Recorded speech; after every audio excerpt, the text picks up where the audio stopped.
On November 11th, 1911, Oklahoma experienced a blue norther, which is a rapid drop in temperatures. We went from 83 that afternoon to 17 degrees by midnight. Blue northers are also known as Texas northerns. The cold front originates from the Arctic North, hence the word norther.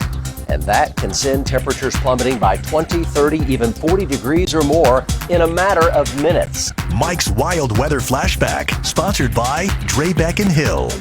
The Woodward tornado of April 1947 claimed more than 100 lives. It's considered to be the longest track and deadliest tornado ever to strike our state. The tornado's path stretched for more than 200 miles through the Texas Panhandle, northwest Oklahoma, and southern Kansas. In total, nearly 1,000 people were injured and 169 lives total were lost. Mike's Wild Weather Flashback, sponsored by Drought and Hill. It's football season, and one of the most memorable Bedlam battles was the Ice Bowl of 1985. Sleet and freezing rain covered the field during the game. It was a low-scoring game. Fans and players battled through the cold, and in the end, the Sooners won over OSU by a score of 13-0. Mike's Wild Weather Flashback, sponsored by Drought and Hill. In June of 1998, a powerful tornado roared through North Oklahoma City, even knocking down a broadcast tower in KFOR's backyard. And now here's Kent Foss, the Oklahoman who shot that tornado. My name's Kent Foss. In 1998, I shot this amazing, incredible video from the 15th floor of Founders Tower, a high-rise office building, and more or less accidentally caught a live tornado as it hit some houses around Britain and May in Oklahoma City. Mike's Wild Weather Flashback, sponsored by Drought and Hill. In October of 1998, a tornado nearly hit Watonga, sucking up lots of debris into the vortex. Just a reminder, there's a mini second severe weather season in the fall. Several homes were damaged by the twister. Just a reminder that in that fall season, you can have violent weather. Mike's Wild Weather Flashback, sponsored by Drought and Hill. The highest wind speed ever recorded on our planet was the Bridge Creek tornado, May 3rd, 1999, over 300 miles per hour, faster than some aircraft can fly.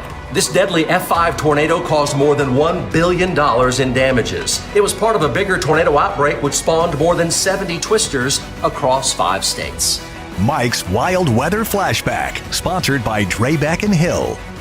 This time of year in Oklahoma, we see our second peak in severe weather. 2001, October, a tornado outbreak, including an F3 tornado, hit western Oklahoma. The twister hit the northeast side of Elk City, tracking for miles before dissipating. Again, proving fall is our second severe weather season, and for you to always be prepared.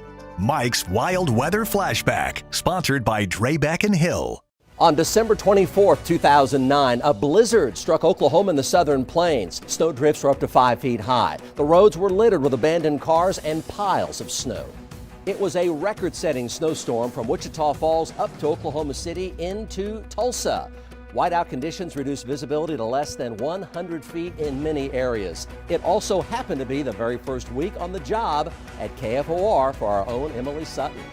Mike's Wild Weather Flashback, sponsored by Drought and Hill. January 2010, Oklahoma was hammered by a wicked winter storm. The big problem was ice, up to 1 inch thick, resulting in damage in the tens of millions of dollars. 6 inches of snow fell in the north and northwestern parts of the Sooner State, but the icing in the Red River Valley up through southwest and central Oklahoma caused the most devastation.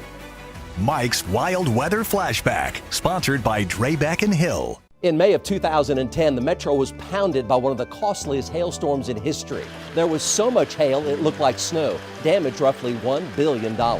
You can see the storm move right over Oklahoma City. And this home video shows the power of the hail. Just look at the hailstones splashing into the swimming pool. Windshields were smashed. Cars were totaled by baseballs and softballs. And after the storm, you could see blue tarps draped across damaged rooftops in North Oklahoma City and Nichols Hills. Mike's Wild Weather Flashback, sponsored by Drought and Hill. In June 2010, the metro was hit by severe flooding. Many cars were inundated and there were several high water rescues. Many folks were caught off guard by the rapidly rising floodwaters. Boats were brought in to pull people from rushing, turbulent water. Remember, with our severe flash flooding, streets can turn into streams. It only takes a foot or two of rushing water to take a car totally off a roadbed and into a ditch. Remember, turn around, don't drown. Mike's Wild Weather Flashback, sponsored by Drought and Hill. We've seen a bit of hot weather this summer, but in 2011, Granfield, Oklahoma set a record. 101 days with temperatures above 100 degrees. Mike's Wild Weather Flashback, sponsored by Drought and Hill. We've seen a lot of rain in 2019, but just a few short years ago, Oklahoma was in exceptional drought. Lake levels plunged, taking its toll on wildlife and agriculture.